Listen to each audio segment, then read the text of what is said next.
สุก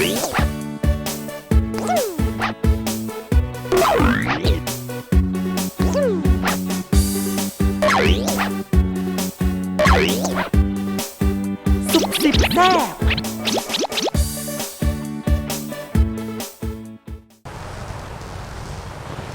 สวัสดีท่านผู้ชมขอต้อนรับท่านเข้าสู่รายการซุปซิปแซ่บระยะบิดนี้นะพวกเขาก็มีภาพบรรยากาศเนาะที่ว่าเหล่าบรรดาเซเลบในวงการบันเทิงลาวว่าจะเป็นหนุ่มวลติโนสาวตอลีน่าและก็น้องน้ำฝนนะที่ว่าได้ไปร่วมงานพบปะเซเลบคนดังเนาะอยู่ที่แบบว่าประเทศมาเลเซียซึ่งว่าจะแบบม่วนซึมสนานมีว่าเขาไปเบิ่งภาพเหมือนกันซุปซิปซุปซิป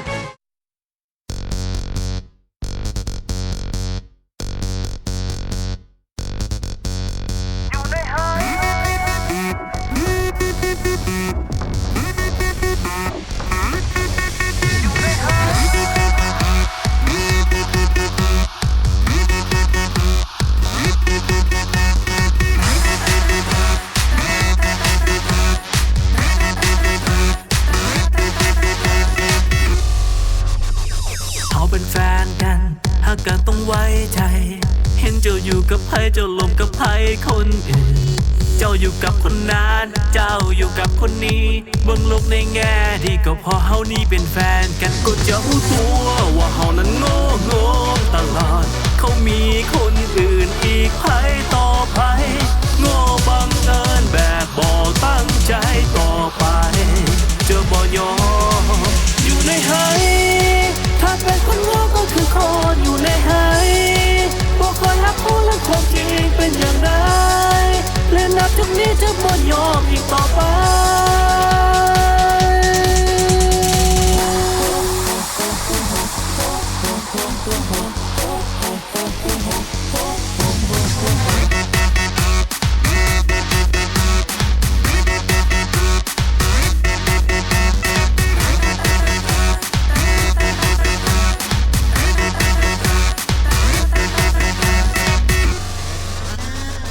เป็นแฟนกันหากกันต้องจริงใจ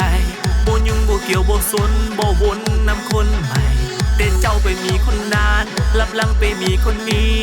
คิดว่าเฮาโง่ดีเลยมันหลอกให้หากันก็จะรู้ตัวว่าเฮานั้นโง่ตลอดเขามีคนอื่นอีกใครต่อไปโง่บังเอิญแบบบ่ตั้งใจต่อไป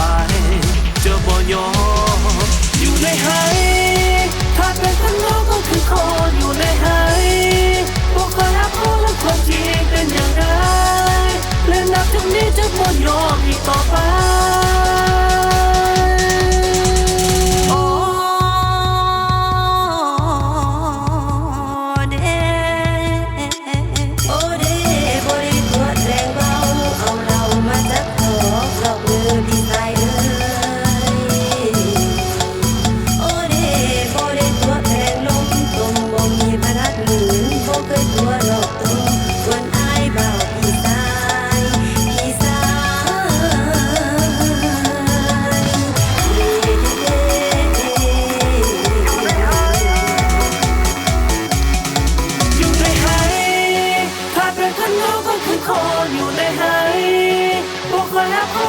จริงเป็นอย่างไร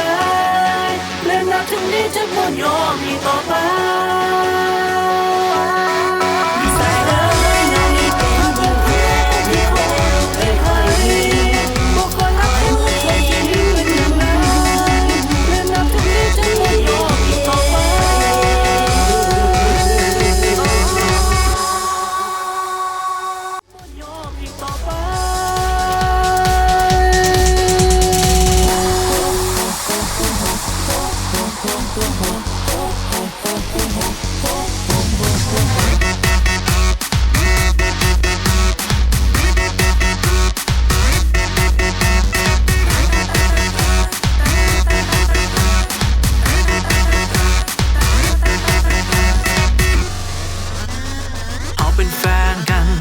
กันต้องจริงใจบ่ยุ่งบ่เกี่ยวบ่สนบ่วนนำคนใหม่แต่เจ้าไปมีคนนานลับหลังไปมีคนนี้คิดว่าเฮาโง่ดีเลยมันหลอกให้หากันก็จะรู้ตัวว่าเฮานั้นโง่ตลอด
จริงเป็นอย่างไร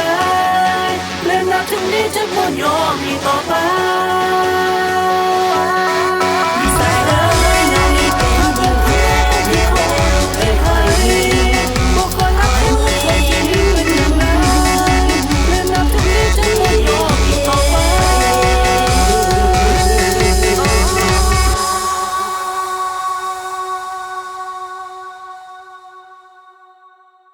ซุบซิบแซบไปเป็นตะม่วนเนาะความจริงอามี่ก็จะได้ไปแบบโครงการนี้ได้แต่ว่าติดภารกิจเนาะก็เลยบ่ได้ไปเอาเป็นว่าบาดเพิ่นมาเมื่อใดคันเขาได้เห็นเพิ่นสิไปสัมภาษณ์เพิ่นแบบโตต่อโตเลยว่าไปจังใดไปมาเลเซียมานะอยากฮู้คั่นแหละเอาตอนนี้พักก่อนสันแล้วอะไรเงี้ยหันไปเฮามาซุบซิบแซ่บซุบซิบแซบ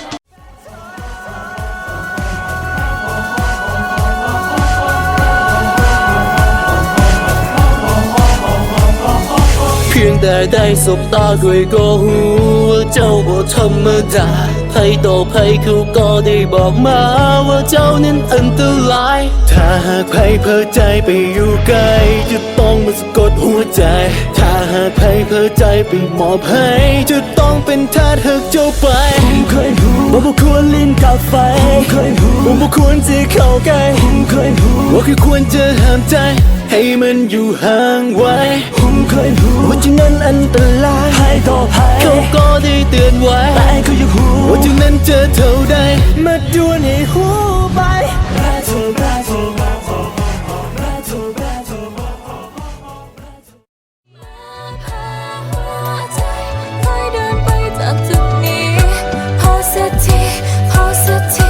กับความหักที่ผิดหวังเคยไม่แล้วอยากพอแล้วอยากจะหนีไปจากมันความผิดหวังที่มันมีแต่น้ำตาแต่ละคืนแต่ละวันคล้ายๆก็ต้องทนอยู่กับมันหายรายได้แต่หวังว่าจะวันใครจะพ้นจากความรู้สึกนี้จากคนนั้นจะเป็นเจ้าคล้ายๆมาลบล้างความเศร้าหายรายที่เคยมีในวันนี้ให้มันเลือนจางหายไปเสียทีคลายคลายคลายคลายผิดไปแล้วขอโทษผิดไปแล้วขอโทษที่เหตุให้เจ้าเสียใจขออภัยจากคันแก้ตัว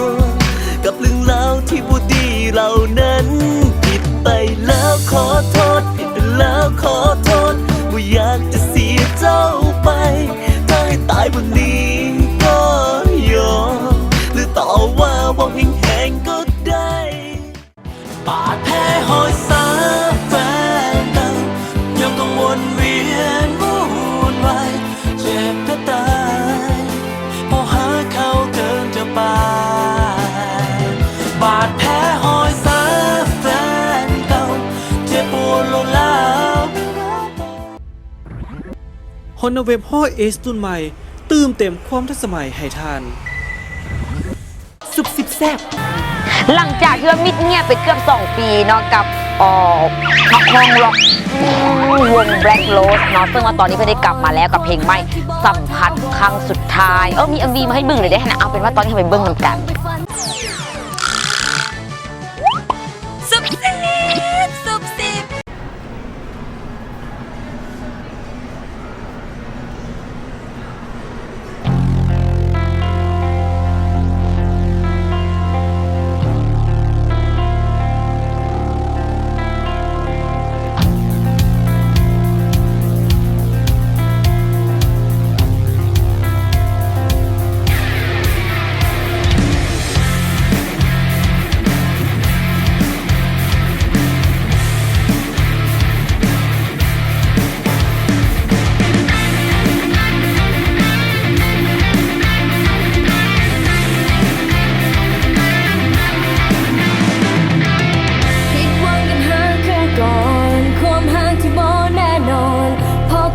ทิมเฮาไปเหมือนคนบ่มีหัวใจต้องผิดหวังกับหาครั้งก่อน